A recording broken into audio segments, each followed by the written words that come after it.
meus amigos do Brasil, tudo bem? Por aí, estamos chegando com o nosso Visão Geral. Por aqui, tudo ótimo, sempre ótimo. Estamos no Outubro Rosa e hoje nós vamos conversar com o Dr. Luiz Otávio Sarian, que é superintendente do CAISM da Unicamp. É o hospital que cuida com muito carinho da mulher. E a gente vai falar sobre o Outubro Rosa, sobre o câncer, claro, sobre a prevenção, enfim. Tudo que a gente puder extrair aqui do Dr. Luiz Otávio, a gente vai extrair. Mais uma vez, muito obrigado pela sua presença aqui. Aliás, aqui nesse cenário é a primeira vez, né, doutor? É a primeira vez. Eu que agradeço aí o convite, mais uma vez. É uma honra. E nós estivemos já acompanhando sua entrevista com a Flor, no programa da Flor. Dadá Maravilha, grande Dadá Maravilha, hein? Narrei muito futebol com o Dadá jogando. É uma festa, né? Dadá, ele falava que, já todo mundo sabe, né? Que 3 coisas pairam no ar: o beija-flor, o helicóptero e Dadá Maravilha. Grande cara, né? Sensacional, Dadá. Bom, o Dr. Luiz Otávio Zanata Sarian, superintendente do Hospital da Mulher da Unicamp, o CAISM, Centro de Atenção Integral à Saúde da Mulher, desde 2015. É professor também titular de Oncologia, Ginecologia e Mastologia na Unicamp. E atua na área de pesquisa e desenvolvimento dos cânceres de mama e ovário. Nessa época, em primeiro lugar, Outubro Rosa nasceu no século passado. Nasceu no século passado, é um filho do século passado. Começou no final nos anos 90, né? Uma campanha norte-americana que acabou se alastrando para o mundo inteiro. E o Brasil entrou nessa onda, começou a ganhar momento aqui no Brasil no começo dos anos 2000. E agora, assim, é um momento muito importante, né, para que as pessoas, para que seja chamada a atenção das pessoas para a importância do câncer de mama. E aí surgiram outros, né? Surgiu o Novembro Azul, Setembro Amarelo, etc. Todos eles inspirados na questão do Outubro Rosa. Os meses, né, do ano. Agora, exatamente, né? Todas as cores estão aí. Agora, doutor, e quando a gente fala de câncer de mama e tal, a gente fala, da mulher é o que tem mais incidência?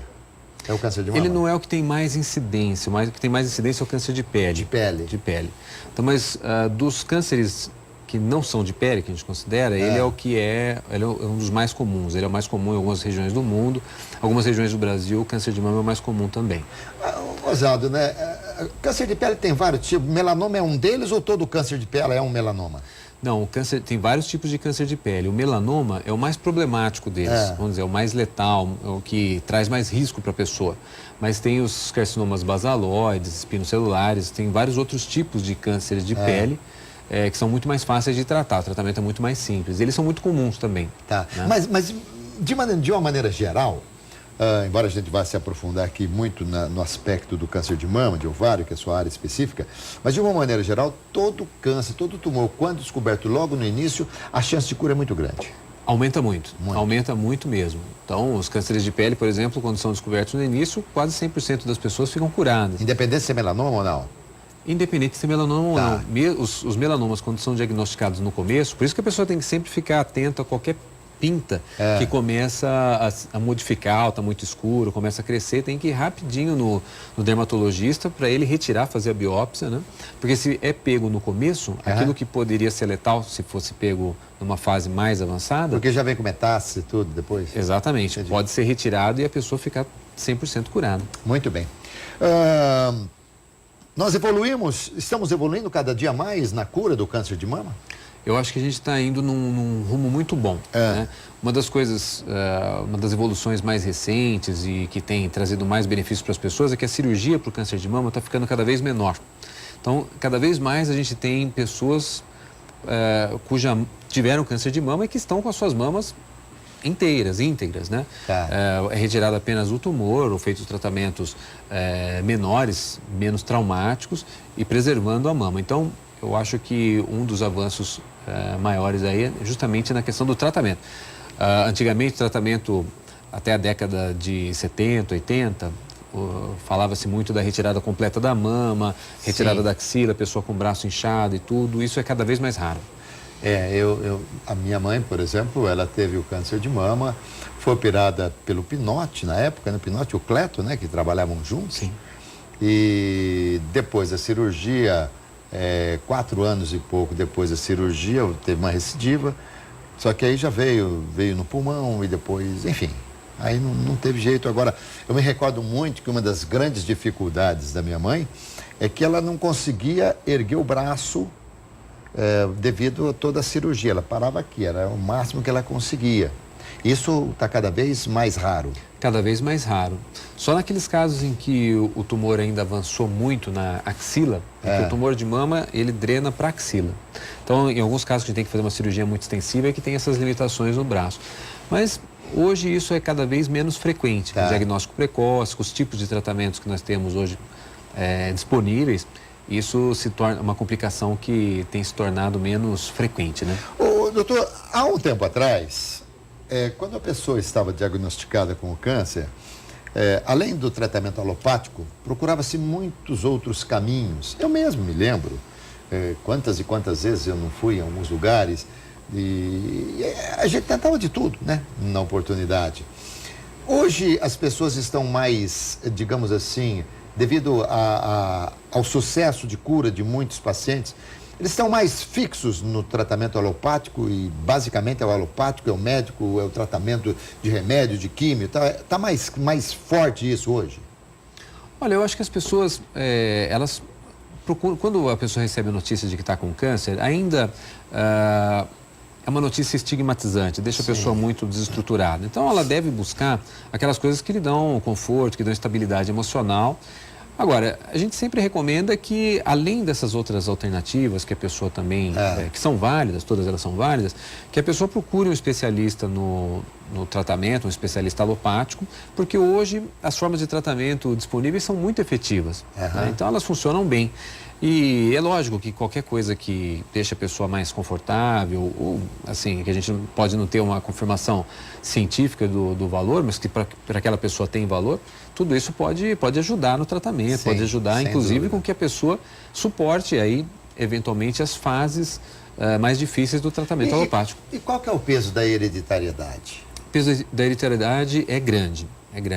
Mais ou menos 20 a 25% dos tumores de mama, eles acontecem porque a pessoa trouxe lá dos seus pais alguma alteração genética que aumenta o risco, que faz com que ela tenha um risco maior de ter câncer. Geralmente são pessoas que têm o câncer mais jovens, acabam tendo câncer lá pelos seus 30, 40, 50 anos, né? Então, essas pessoas aí, em geral, têm alguma associação em família. Então, famílias que têm muito câncer de mama, câncer de ovário, câncer do útero. E existe uma estatística de em qual mama tem mais incidência o câncer, direita ou esquerda? Tem, na mama esquerda tem um pouquinho mais, dá uns 3 ou 4% a mais na mama esquerda. Então, eu vou lhe dar uma explicação que me deram quando a minha mãe teve o câncer e era na mama esquerda e depois da cirurgia, a gente também procurou, porque quando voltou no pulmão, a gente procurou muita coisa alternativa e tal, a gente faz tudo, né? E um dos médicos, a explicação que eu vou lhe dar, não é minha, é de um médico, ele disse o seguinte, ele me perguntou, você já viu câncer de músculo? Eu nunca tinha visto. Coração tem câncer muito raramente. Por quê? Porque o músculo, segundo, ao ser contraído a todo momento, ao se movimentar, deixa, não sei se espelha, ou produz uma substância que ela pode ser anticancerígena. E o fato das pessoas, nós temos muito mais pessoas destras do que canhotas, nessa movimentação o tempo todo existe uma movimentação do músculo, o que, por vezes, inviabiliza ou protege o seio direito do câncer. Pode ser uma tremenda bobagem, mas eu até acreditei nisso, sabe, doutor? Não, são explicações. A gente não sabe exatamente o porquê disso, né? Esse 3 ou 4% a mais aí na mama esquerda. Mas pode ser com relação à mobilidade do braço, utilização, exatamente. Faz talvez o sistema imunológico funcione melhor nessa mama. Ninguém sabe ao certo, mas é uma explicação aí plausível também, né? Hoje a vida, hein? Já pensou eu diante de um cara que é um catedrático, né? PhD em câncer, dá uma explicação dessa. Mas tudo bem. E o câncer de mama é um tipo só? por exemplo, da pele tem vários. O câncer de mama é só um tipo ou tem vários também? Tem vários tipos. Vários também? Tem muitos tipos de câncer de mama, né? Tem alguns grupos maiores. Então, tem quatro grupos maiores de câncer de mama, e dentro desses grupos maiores tem várias ramificações. É como se fosse uma árvore, vai ramificando, né? Então, até você chegar no tipo específico daquela pessoa, tem uma série de variáveis. Uns que são mais agressivos, menos agressivos? É justamente isso, Alberto. Tem alguns tumores que crescem muito devagar. Muito devagar. Às vezes a pessoa percebe que ele está no seio já um nódulo grande, cura, fica totalmente curado, e tem alguns que crescem que crescem rápido e dão metástase muito rápido. E o grande problema é que alguns tipos de tumores têm uma preferência para dar metástase em órgãos vitais. Então, por exemplo, dá metástase no pulmão, dá metástase para o fígado, no cérebro, enquanto que alguns outros vão dar metástase lá nos ossos, que não são tão problemáticas, elas podem causar dor. Interessante, né? Mas no osso, a gente acha que é tão terrível. Não é tão terrível assim um câncer de osso? O câncer de osso, o câncer que começa no osso é diferente do câncer de mama que vai para o osso. Entendi. Né? Então, o câncer de mama é comum que ele vá para os ossos. Para os ossos. Agora, o fato dele ir para o osso pode dar algum tipo de sintoma, dor, pode causar fratura, se deixar... Aliás, doutor Luiz, quando a gente fala em dor, quando a pessoa sente dor devido ao câncer, é porque está muito adiantado? Em geral é porque está bem adiantado, porque nas fases iniciais... O câncer é meio indolor? Ele é indolor. No começo ele não dói nada. Isso que é ruim, né? A dor é um sintoma, né? Sim, então, sim. A dor é um sinal de alerta. Se a pessoa não tem esse sinal de alerta... Mas não existe algum sintoma? Eu sei que a gente vai aqui, daqui a pouco o senhor vai falar que é importante demais que se faça o autoexame, aquela coisa diariamente e tal. Mas, por exemplo, não existe algo... Eu me recordo muito, depois da minha mãe ter tirado o seio, ela falava que vez ou outra ela sentia como se estivesse repuxando o seio assim. Existe alguma coisa assim? Isso é um sinal? De sentir repuxar? Sim. Às vezes, um sinal mais ou menos comum, o bico do seio, ele acaba entrando. Ele vira para dentro, ele acaba entrando. Então, esse é um sinal que pode acontecer. Outro sinal mais ou menos comum é começar a sair líquido, né? Por exemplo, um líquido bem clarinho, como se fosse água. Pelo bico. Pelo bico do seio. Isso chama atenção, principalmente na mulher mais velha. Então, tem que procurar um médico rapidamente. Às vezes aparecem algumas crostas no bico do seio. Então, são sinais que podem ocorrer. Às vezes, na própria mama, ela sente que é como se estivesse puxando a pele por dentro, alguma coisa. Então, esses são sintomas possíveis. A partir de que idade a mulher deve fazer a mamografia anualmente? Se for ver pela recomendação do SUS, 50 anos. 50 anos. E pela recomendação do CAISM? Então, o CAISM ele segue as regras do SUS, do Sistema Único de Saúde. Mas o CAISM é uma escola, então tem muitas pessoas que participam de outras sociedades que recomendam que comece um pouco mais cedo.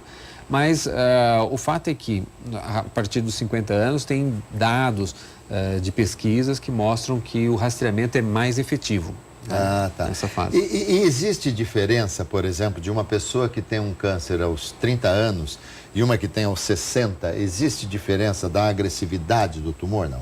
Em geral, aqueles que acontecem nas mulheres mais jovens são cânceres mais agressivos. Mais jovem, mais agressivo. Em geral é isso, tá? Aquele câncer que acontece na mulher mais velha, geralmente são tumores que evoluem mais lentamente e eles costumam ser, isso tudo na média, né, Alberto? Costumam ser mais tranquilos, eles evoluem mais devagar. Apesar da pessoa de 60 anos não ter a resistência física de uma de 30. Mas isso compensa porque o tumor de 60 é muito mais fraco que o tumor de 30. Seria mais ou menos isso? Na média é isso mesmo, é isso aí. Pois é, o bom é não ter nem aos 30 nem aos 60. E nem aos 60. Né? Gozado, uma vez, o doutor Luiz, e eu vou trazer aqui o urologista, porque nós vamos entrar no novembro azul, né? Mas alguém me disse que o homem, se não morrer de nada, não morrer de nada é força de expressão, se não tiver nenhuma doença e for vivendo, uma hora ele vai ter um câncer de próstata e vai morrer. A mulher, se não tiver nada, uma hora vai ter um câncer de mama? Eu não sei se vai ter um câncer de mama, né? A gente sabe que hoje, 1 em cada 8 mulheres tem câncer de mama. Uma em cada 8? 1 em cada 8 mulheres. É um número grande, não é? Muito grande. Então, ele é muito comum. Mas o número de pessoas que morrem do câncer de mama, proporcionalmente a essa incidência que a gente fala, é relativamente pequeno. Né? Então, por exemplo, quando pega o tumor no começo, 95% das pessoas ficam curadas. Agora, o fato é que, se a gente não morrer de infarto, não morrer de acidente, algum tipo de câncer a gente vai ter. Até porque não tem jeito de não morrer, tá certo? Por enquanto ainda não achamos um jeito. Mas por isso que é bom a gente viver bem, viver com saúde, né? Aliás, dizem que a melhor coisa que tem é morrer com saúde, né? Sim. E isso passa exatamente por todas as prevenções e tal. O toque ainda é uma forma muito eficaz de você detectar algo? Olha, o toque, ele é importante para a mulher conhecer a mama dela. Então, se ela faz o toque sistematicamente, ela sempre depois lá do período menstrual, ela está acostumada no banho a fazer o toque, isso é bom, porque ela percebe qualquer diferença na mama dela e isso pode chamar a atenção dela e fazer com que ela detecte alguma doença que apareça, né? Agora, o toque, ele não, a palpação mamária, que a gente fala, a autopalpação, ela não substitui, por exemplo, o rastreamento com a mamografia ou ir no médico periodicamente para fazer os exames. Então, quer dizer, uma coisa não substitui a outra, vamos dizer, é um adicional, desde que bem feito, né? Muito bem. E hoje está fácil fazer mamografia? O SUS está disponível, facinho ou não? Está disponível, eu acho que não tem uma restrição aí de acesso importante à mamografia. Então, é um sistema que tem funcionado bem. Doutor, detectado o câncer, lá atrás era quase que uma condição sine qua non. Câncer de mama, mastectomia. Era uma coisa impressionante. Hoje, como você disse, já mudou. A gente pode dizer que a cirurgia fica aí em último caso? Não, a cirurgia ela é o tratamento padrão, só que a cirurgia hoje ela é muito menor. Do que era, entendi. Do que era, mas ela ainda é o tratamento padrão. Então, o que a gente espera é, com a cirurgia, conseguir retirar todo o tumor, preservando a mama. Perfeito. Ou, na pior das hipóteses, se tiver que retirar a mama, a gente faz a reconstrução dela. Né? Então, por exemplo, lá no Hospital da Mulher, no CAISM, sempre que a mulher retira a mama, a gente reconstrói a mama artificialmente. Tá. E no CAISM é tudo de graça, né? No CAISM é tudo de graça. Quer dizer, não é que é de graça, o povo paga, né? Sim, com certeza. Mas ele não é feito uma cobrança... ele é SUS, né? O sistema SUS, é gratuito. E tem muita fila? Não tem fila. A gente está conseguindo hoje atender todas as pessoas que nos procuram.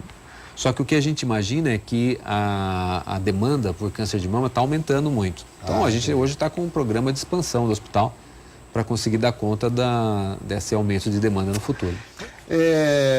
Dá aula também, né? Também dou aula, também, né? sim. Professor também, que legal. Você é jovem, então tem um currículo já muito bonito, viu, professor? Professor, doutor, muito bom. Doutor Luiz, hoje nós temos vários tipos de tratamento disponíveis para o câncer de mama? Tem vários tipos de tratamento. Então, hoje, o câncer de mama ele é tratado, a princípio, com a cirurgia, que é a cirurgia que a gente tenta sempre reduzir, como eu estava comentando com você, né, Alberto? Temos também vários tipos de quimioterapia e hoje a gente já tem algumas medicações chamadas medicações biológicas, que são anticorpos, por exemplo, contra o tumor, e outras medicações que são novos tipos de remédios, né? Que são específicos justamente para... A gente falou daquela questão da árvore, dos múltiplos tipos de tumor, que são específicos para alguns tipos de tumor e que funcionam muito bem neles, né? E nós estamos perto da cura do câncer? Eu acho que para alguns tumores, sim. Para alguns tipos de tumor, a gente já está se aproximando da cura. Para alguns, a gente já tem a cura, na verdade, né?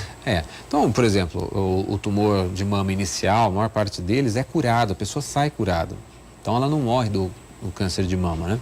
Mas sempre com o risco de uma recidiva, né? O risco de recidiva existe, mas ele é pequeno. Ele é bem pequeno. Então, hoje, para alguns tipos de tumor, a gente considera que a sobrevida, que a gente mede sempre sobrevida em 5 anos, ela chega a 95%. Né? Então, isso é muito bom. São números muito bons. É uma evolução que vem ocorrendo aí. Mas 5 anos, né? É pouco, não. É uma medida só, né? Você calcula para 5 anos, depois você recalcula para 10 e aí vão se somando. Mas, por exemplo, o doutor deve conhecer pessoas que tiveram câncer, nunca mais tiveram e estão vivendo ainda. Claro, tem pessoas que já estão há 20, 30, 40 anos sem câncer e acabam morrendo de outras coisas, né? Sim. Muito bem. Angelina Jolie, ela agiu certo? Ela agiu certo. É uma decisão muito pessoal, evidente. Mas ela avaliou o risco dela, né? E essas são informações que ela mesma passa. Ela avaliou o risco dela e chegava a 80% de risco dela ter um câncer de mama. Comprovado pelos médicos, tudo? Comprovado pelos médicos. E qual que é o grande problema? Nessas pessoas que têm esse risco chamado familiar, como é o da Angelina Jolie, o tumor quando vem, ele em geral é um tumor agressivo. É um tumor agressivo, que dá essas metástases rapidamente para locais perigosos, né, que podem ameaçar a vida da pessoa. Então, no caso dela, ela reduziu esse risco de ter um câncer em quase 100%. Na verdade, o que ela fez? Ela tirou a mama, tirou, digamos assim, preservou a parte externa da mama, preservou a auréola, que fala, né? Areola, o bico, foi tudo preservado. Foi tudo preservado. E ela retirou a parte interna, a glândula da mama. A glândula da mama. Então, ela preservou todo o invólucro da mama. Tá. Então, preservou a pele, preservou a areola, a papila. Então, mas ali, eu não sei, quando alguém vai fazer uma mastectomia e muita gente diz que é importante demais você saber com quem você vai operar, porque não se pode deixar células, que depois, claro, vem químio, vem rádio e tal, mas a tendência, ou pelo menos a preocupação do médico, é de extirpar ali o máximo possível para que não se deixe nada. E da mesma forma, Angelina, alguma coisa, se ela não estava doente, porque quando você vai tirar, na minha visão, você vai tirar um câncer, você além de tudo, tem a parte visual, que você vê o tumor e você estirpa. Agora, de uma mama sadia, não é estranho, doutor? Justamente, é a cirurgia que é chamada cirurgia redutora de risco. Por isso que ela é muito difícil de fazer. A pessoa não está doente no momento em que ela faz a cirurgia. Isso. É diferente dela ir lá no médico e falar, olha, a senhora tem um câncer, então nós vamos ter que fazer uma cirurgia, vamos operá-la e tal. É completamente diferente de dizer, olha, você pode ter um câncer, nós vamos operar para que você não venha a ter. Então, na cabeça do indivíduo... E ninguém pode garantir que não vai ter, né? E ninguém pode garantir nem que vai ter também, né? Então é isso, vamos dizer, uma aposta. É uma aposta, é um seguro. Reduz a possibilidade. Reduz a possibilidade. Muito bem. Doutor, o câncer, olhando assim a olho nu, o que é o câncer? Ele é um tecido? Ele é preto, ele é avermelhado, ele é roxo, como é que é? O câncer ele tem esse nome porque as primeiras descrições dele são de um caranguejo. Por quê? Ele é uma lesão que nem o símbolo do zodíaco. Que nem o símbolo do zodíaco. Então ele vai se espalhando, ele tem tentáculos, vamos dizer. Tem os tentáculos ou as garras e tal do caranguejo, né? Por isso que chama câncer, né? Esse que é o nome. Então, quando você olha, por exemplo, o tumor de mama, na mamografia, a impressão que você tem é como se fosse uma estrela infiltrando no tecido em volta, no tecido gorduroso, uma estrela no céu escuro. Então, é essa imagem, mais ou menos, que fica. Isso, né? Isso na radiografia, na mamografia, por exemplo. Mas e na hora que você abre, que você vai tirar, como é que é ele ali? Ele é avermelhado? Ele é pardacento. Ele tem uma cor, como se fosse a cor dessa mesa, acinzentada, né? Alguns tipos de tumor têm mais gordura, então eles são mais amarelados. E ele é endurecido. Ele é endurecido. E a grosso modo ali são células que se reproduzem de maneira diferente, né? Porque normalmente as células se reproduzem uma em duas iguais, depois em 4, 8, uma projeção geométrica aí. Mas o câncer, ele se reproduz de maneira diferente. E os nossos anticorpos brigam com esse tumor também? Brigam, nossos anticorpos brigam bastante. Inclusive, a gente está produzindo células cancerígenas quase que o tempo todo. Então, sim, a gente está aqui conversando, pode ser que tenha algum... O câncer, ele aparece de um defeito. As células estão sempre tendo que se reproduzir e, às vezes, uma sai defeituosa. Aí o organismo consegue detectar esse defeito e elimina, as células de defesa eliminam. Quando tem um desbalanço entre a nossa capacidade de eliminar essas células e a capacidade do tumor proliferar, aí que aparece o tumor em si. O tumor em si. Então, na teoria, se você estiver bem, vamos imaginar que os seus soldadinhos de defesa estejam todos ali fortes e tal, não estejam, por exemplo, se é um cara que fuma, ou a mulher fuma, os soldados têm que estar preocupados com outras coisas também, com a pessoa se alimenta mal, dorme mal, enfim, não tem uma vida regrada. Quando aparece o tumor, Os soldadinhos estão mais debilitados para combater, mais ou menos isso. É exatamente isso. Isso na maior parte dos casos. Agora, tem alguns tipos de tumores que são muito espertos. Então, o que eles fazem? Eles conseguem enganar o nosso sistema imunológico, passar despercebido. Então, isso faz com que eles cresçam, apesar da pessoa estar com as células de defesa funcionando super bem. Então, isso é muito comum, por exemplo, nesses tumores mais agressivos de pele ou da própria mama. Então, ele consegue fazer algumas moléculas, algumas substâncias que enganam o sistema imunológico da pessoa. Entendi. E homem? Pode ter câncer de mama? Pode. Você sabe que o meu primeiro paciente, quando eu fazia lá a residência em câncer, né, era um homem. Chamava Seu Raimundo, e eu me lembro bem dele, né? Só que ele tinha um tumor muito avançado, ele tinha metástases nos ossos e tudo. 1 em cada 100 cânceres de mama acontece em homens. 1 em cada 100. Olha, se você considerar o número de câncer, também é um número grande na minha visão. Como é um câncer relativamente comum, pois é. Né, o número de cânceres de mama em homens também não é tão pequeno assim, não é tão desprezível. E como é que trata o homem? Da mesma forma que trata a mulher? Igualzinho a mulher. Igualzinho a mulher? Igualzinho a mulher. Trata a mesma coisa, faz a cirurgia. A única questão é que na cirurgia do homem ela não pode ser conservadora. Né? Ela não consegue porque a mama do homem, em geral, é muito menor. Então você tem que acabar tirando toda a mama. Geralmente é feita a mastectomia mesmo no homem. Né? Aí eu tinha que completar a pergunta. Quando ainda a mulher está no período menstrual, né, ainda está menstruando, não chegou à menopausa, quando ela tem um câncer de mama, ela normalmente tira o ovário também? Boa parte das vezes tem que tirar o ovário. Principalmente nos tumores, tem alguns tumores que eles crescem mais por causa dos hormônios feitos pelo ovário. Aí nesses casos, dependendo da idade que a pessoa tem, convém retirar também os ovários. Mas convém, mesmo que não tenha nenhuma célula cancerosa, nada? O problema não é a célula estar no ovário, a célula cancerosa no ovário. O problema é que o ovário produz o estrógeno. E alguns tipos de tumor de mama, eles respondem ao estrógeno. É como se fosse um fermento para eles. Entendi. Né?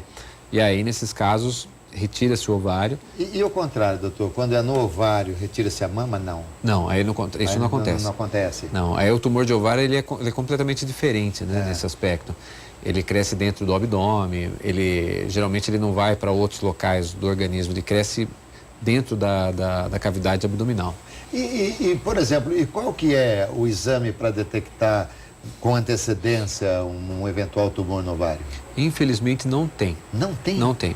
Para detectar com antecedência não existe. Por exemplo, na mama a gente tem o programa de rastreamento. O que é rastreamento? Você pega as pessoas que estão normais, né, as pessoas da população, faz um exame para detectar em algumas delas o tumor de mama antes dele dar os sintomas, dele se manifestar. Só que para o ovário não existe esse exame. Porque se você fizer, por exemplo, ultrassom em todo mundo, você vai achar uma série de alterações nos ovários das pessoas, vai ficar preocupado, pode até operar muita gente, e não é nada. Então acaba trazendo mais malefício do que benefício. Então não tem um rastreamento para câncer de ovário. Doutor, o ovário, o útero, nós mulheres temos um útero, 2 ovários. 2 ovários. Que são aquelas trompazinhas que são ligadas, é isso? O ovário, ele é igual, como se fosse o testículo do homem, né? Tá. Só que ele está logo ao lado. Por que eu perguntei isso? A mulher que que resolveu que já não teria mais filho, ela pode tirar os ovários, mesmo os ovários sendo saudáveis? Pode. Isso evita um câncer de ovário? O que se faz hoje na mulher que já entrou na menopausa, se ela for fazer alguma cirurgia abdominal por qualquer motivo, então, por exemplo, ela está sangrando por causa do útero, ou ela por algum motivo ela vai abrir o abdômen, recomenda-se que retire o ovário, nesses casos, na mulher após a menopausa. Agora, fazer a cirurgia só para ir lá e tirar o ovário, isso não é recomendável, porque toda cirurgia tem um risco. Então, já que você vai fazer a cirurgia para algum outro motivo, retira seu ovário naquelas mulheres mais velhas. Entendi. O útero também é passível. Todos os órgãos são passíveis de ser acometidos de um tumor, né? Todos. Todos. E o útero tem a ver, doutor, reposição hormonal? Quem faz ou quem não faz de ter uma predisposição maior a ter um tumor? Olha, tem alguns estudos que mostram que as pessoas que fazem reposição hormonal durante muito tempo têm um risco um pouco aumentado de ter, por exemplo, o câncer de mama, no caso. Mas é um pequeno aumento de risco. Ele é chamado borderline, né? Ele é um risco muito pequeno. Mas existe, sim, um aumento de risco, por exemplo, para câncer de mama nas pessoas que fazem reposição. Que fazem reposição ao longo de muito tempo. Muito tempo seria o quê, professor? Mais de 10 anos, né? O estudo mostrou para mais de 10 anos de uso. Então, não é indicado também para todas as pessoas? Reposição hormonal tem que ser feita naquelas mulheres que têm sintomas do climatério. Então, ondas de calor muito fortes, secura, queda de cabelo, aquelas que estão sofrendo muito, né? E a partir do momento que elas conseguiram controlar isso, a gente tenta retirar. A quimioterapia, nós estamos quase em cima do programa, mas a quimioterapia continua sendo agressiva, derruba, tira, cai os cabelos e tal, continua sendo assim? Quimioterapia sempre ela é uma fase difícil do tratamento, sempre uma fase difícil do tratamento. O bom é que a gente tem hoje alternativas, drogas mais que protegem a pessoa, fazem com que os sintomas da quimioterapia sejam mais fáceis de ser controlados, né? Mas é sempre uma fase, não é a fase mais fácil. E a rádio? A radioterapia ela é mais tranquila para a paciente, só que ela é um pouco mais longa, né? Então a radioterapia acaba durando aí 28 dias mais ou menos, a pessoa tem que fazer várias aplicações, né? A grosso modo a gente pode dizer que a rádio ela ataca exclusivamente o tumor e a químio vai atropelando tudo que tem pela frente, mata a célula ruim, mata a célula boa também, é isso? Não é que a quimioterapia ela é feita para pegar o organismo inteiro. Então as drogas circulam no sangue e a finalidade dela é não deixar que o tumor metastatize, vá para outros locais do organismo. Então às vezes tem uma célula que soltou do tumor inicial e que está querendo ir lá para o cérebro, a quimioterapia tem a finalidade de pegar essa célula. A radioterapia é para tratar o local. Exclusivamente o local onde estava o tumor. Muito bem. Doutor Luiz, mais uma vez eu quero agradecer a sua presença aqui. Eu que agradeço. É sempre um prazer recebê-lo aqui e passar esses esclarecimentos aí para o nosso público, tá bom? Joia, eu que agradeço, viu? Gente, doutor Luiz Otávio Sarian, superintendente do CAISM, foi entrevistado hoje aqui do nosso Visão Geral. Nós estamos falando aqui do Outubro Rosa e a gente espera que vocês aí possam ter aproveitado. E outra coisa, hein? Mulheres, não deixem de fazer o exame preventivo. Nós precisamos muito de vocês, viu, gente? É isso aí. Obrigado, doutor. Olha, eu volto às 7h05 da noite, hein? Com o nosso RF Sport Clube. Até mais, tchau.